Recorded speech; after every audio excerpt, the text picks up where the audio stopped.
A primeira lei do movimento de Newton, a lei da inércia, diz que um objeto em movimento em linha reta em velocidade constante assim permanecerá. Portanto, aqui pela visão do projetor, estamos olhando para baixo para uma superfície plana. E se eu pegar essa bola que representa um planeta e rolá-la pela superfície, ela sem dúvida irá se movimentar em linha reta a uma velocidade constante. Einstein tinha mais a dizer a respeito disso. Einstein dizia que se você pegasse uma massa, a massa do Sol, por exemplo, representada aqui por esse objeto, aquela massa tinha a capacidade de distorcer a forma do tempo-espaço. Para nós, isso não parece distorcido. Se você olhar a imagem no projetor, ela ainda parece plana como anteriormente, como um tabuleiro de xadrez, mas na verdade ela está distorcida. Por isso agora, ao pegar meu planeta e movimentá-lo através desse tempo-espaço distorcido, ele tenta seguir uma linha reta. Mas não há linha reta a ser seguida. E assim ele acaba movendo-se ao redor do objeto central em uma órbita. E é esse efeito do tempo-espaço curvado que normalmente chamamos de gravidade. A gravidade exerce uma força igual em todas as direções, por isso seu efeito é sempre o de atrair matéria de forma uniforme em direção ao centro de um corpo. Assim, quando estiver forte o suficiente, a gravidade irá remodelar qualquer objeto, tornando-o uma esfera. É por isso que todos os planetas no Sistema Solar formam esferas praticamente perfeitas. Com um diâmetro de quase 500 quilômetros, nenhuma outra forma é possível. Todos os planetas são praticamente esféricos e todos vêm do mesmo disco original. Mas todos eles acabam se transformando em mundos radicalmente diferentes, desde Marte, cheio de rochas, até o gasoso Júpiter. As diferenças se devem principalmente a uma lei básica da física. Tipos diferentes de materiais se condensam a temperaturas distintas. O fato é que, diante de uma determinada temperatura, o que é gás e o que é sólido? É isso aí. No início, toda a matéria ao redor de nossa recém-criada estrela é tão quente que tem uma forma gasosa. E então, mais adiante, à medida que as coisas esfriam, o material começa a se condensar a partir da nuvem, como flocos de neve se formando sobre a Terra. O sistema solar interno, mais próximo do Sol, fica quente, quente demais para que gases ou gelo se condensem. A essas temperaturas eles evaporariam imediatamente. No entanto, partículas metálicas podem se condensar aqui, e o planeta que se forma nessa zona é altamente metálico, Mercúrio.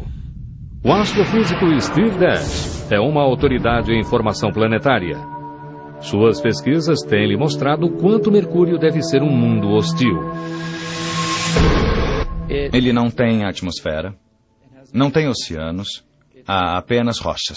E a parte que está de frente para o Sol tende a ficar quente o suficiente para derreter chumbo, por exemplo, a muitas centenas de graus Celsius. O calor violento se deve à proximidade de Mercúrio em relação ao Sol. Ele está quase 3 vezes mais próximo do Sol do que a Terra. Afastando-se mais, a temperatura ameniza um pouco, por volta de 500 graus Celsius.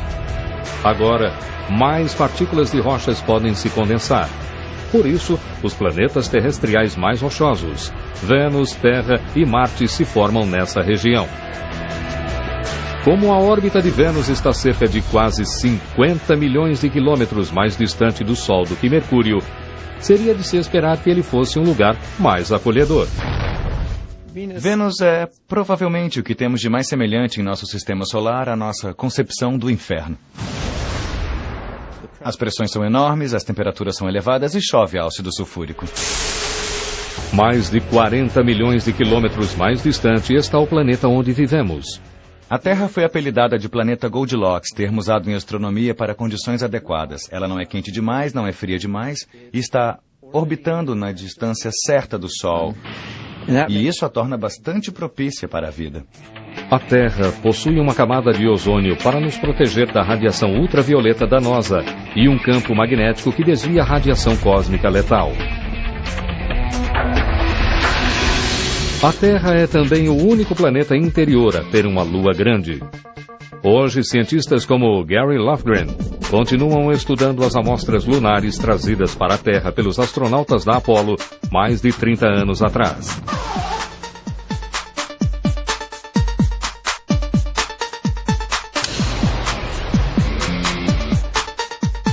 Lofgren trabalha no complexo de armazenamento lunar seguro, onde a NASA mantém a maior parte dos quase 400 quilos de rocha trazidos da Lua. Há anos, os cientistas estudam as amostras para descobrir como a Lua e o sistema solar mais vasto podem ter se formado. É um recurso inestimável para os geólogos.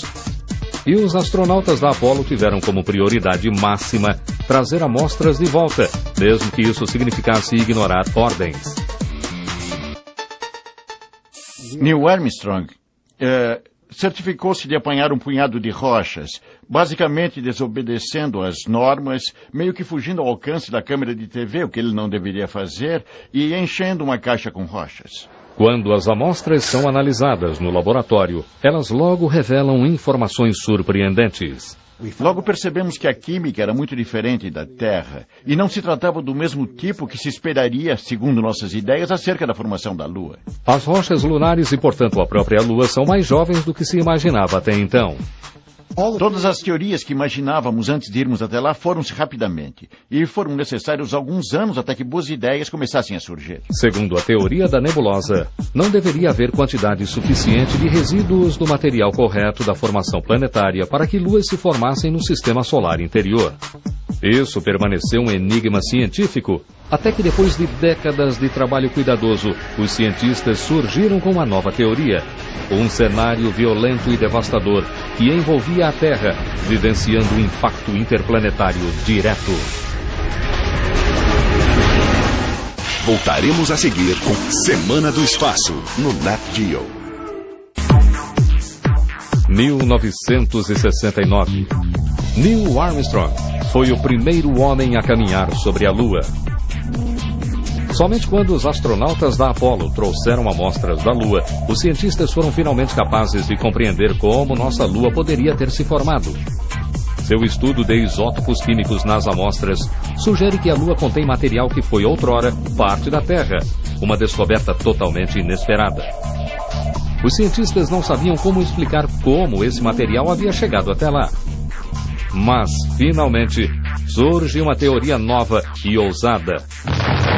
Uma teoria que sugere que no sistema solar primitivo não havia 8, mas cerca de 20 objetos do tamanho de planetas orbitando o Sol. Os estágios iniciais da formação de planetas é como uma espécie de jogo de pinball, onde há esses objetos que estão indo e vindo a toda velocidade, atingindo uns aos outros. 4.530 bilhões de anos atrás, a Terra recém-criada está em uma rota de colisão direta com um objeto chamado Theia, uma massa compacta do tamanho de Marte. Se aquela colisão acontecesse hoje, isso provavelmente seria o fim da humanidade. Seria o equivalente a realmente muitas bombas de hidrogênio explodindo na superfície da Terra. Um impacto de total destruição.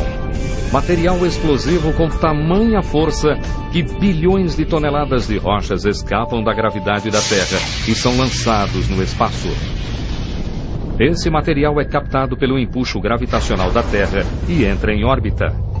Durante alguns milhões de anos, ele se funde e torna-se nossa Lua.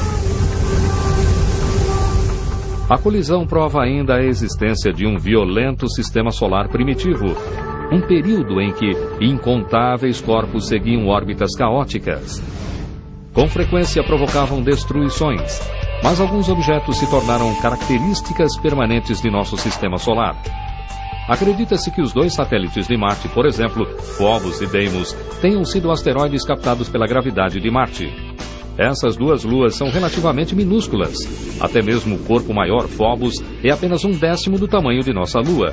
Embora o próprio planeta Marte seja 1/3 do tamanho da Terra, ele tem algumas das características mais extraordinárias no sistema solar. Marte é um planeta espetacular. É o país das maravilhas de um geólogo. Por exemplo, ele tem o maior desfiladeiro do sistema solar, o Valles Marineris, com ramificações laterais que deixaria o Grand Canyon na Terra parecer realmente pequeno. Ele tem cerca do comprimento dos Estados Unidos.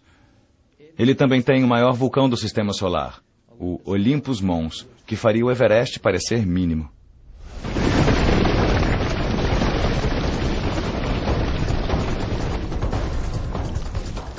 Marte é o último dos 4 planetas terrestriais internos. Corpos rochosos, orbitando dentro do cinturão de asteroides. Esses planetas pararam de crescer quando chegaram a seu tamanho atual, devido em grande parte a uma questão de ausência de material agregável. Rocha e metal eram escassos no início do sistema solar, representando apenas cerca de 0,6% de todo o material disponível. Além disso, os planetas internos não conseguiam acumular compostos de gás, pois era quente demais para que eles se condensassem aqui. Todos os componentes de gás se condensam a distâncias muito maiores. Antes de chegarmos a essa região e aos planetas externos, há um cinturão de asteroides a ser enfrentado. A ficção científica descreve essa região como uma zona congestionada difícil de atravessar.